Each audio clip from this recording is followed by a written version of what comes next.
Sony is charging an absurd amount for the PlayStation VR2. Alright, when the PlayStation VR2 was first announced, a lot of people were disappointed about the price. That sounds like a lot of money. It is a lot of money, but relatively speaking, it's actually cheaper than the first headset was at launch. When it came out, that was $400. Then you needed a camera, which was $60, and 2 Move controllers, that's another $100. So that's $550 adjusted for inflation. That's about $660, more than $100 more than the PlayStation VR2 is going to be. The new headset will finally launch February 22nd, 2023. Woohoo!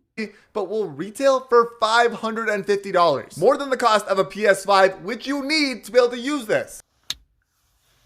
You know that 4K HDR TV that you got sat in your living room that you used to play your PS5 games? Yeah, that costs more than your PS5. I don't know what this argument is all about.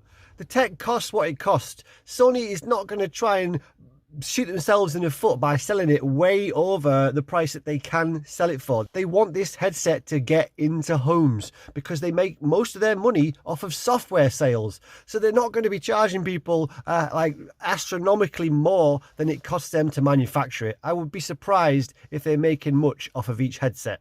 But the point is, this is brand new cutting edge tech. The PSVR2 has stuff in it that even high-end PC headsets still don't have. We're talking things like eye tracking, foveated rendering, haptics in the headset, and other things as well. So you pay for what you get. I'm sure the price is going to come down over time. Yes, we'd all like to pay less. But the thing is, the economy's fucked at the minute, and people who complain about the PSVR2's price always seem to forget that the Quest just went up by $100. That's not supposed to happen. Technology is not supposed to get more expensive as it gets older. That's crazy. That's the ridiculous situation we're in at the minute with inflation sky high and all these crazy economical things happening around the world. We're getting ripped off across the board on everything. So to single out the PSVR2's price is just missing the mark a little bit. To have anything comparable to the PSVR2 on PC, you're going to have to spend about £1,000 on the PC and then get a headset something like the Vive Index, which is about £1,000 as well. So this is the cheapest, the first consumer affordable high-end VR headset. And so these complaints just don't hold up, especially when you compare it to the Quest. And more than other headsets like the Quest 2, which is wireless. Comparing the Quest to the PSVR 2 is like comparing a Vita to a PS5. Yes, the Vita's got no wires. Yes, it's cheaper.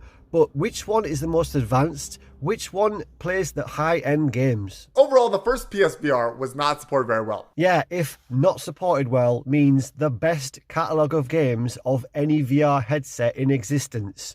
And Sony have a plan to make this headset even better supported.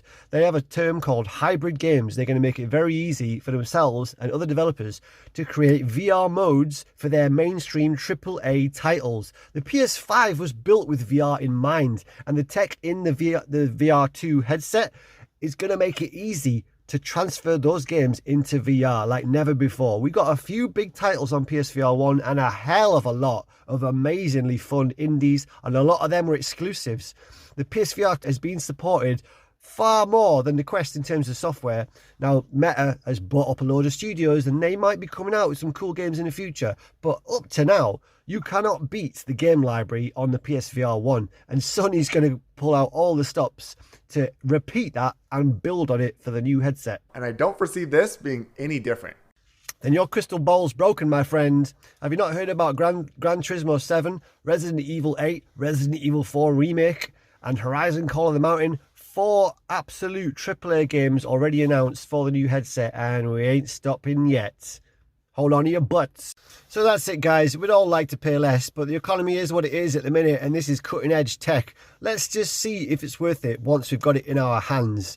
And yeah, that's me just shilling for the PS5 because I'm so excited about it. But I've got to say, when some of these criticisms come out just don't really make sense, you've got to wonder, what's the agenda behind it? Is this console wars all over again? Am I too old for this shit? Just give me that headset. Just get me in there now.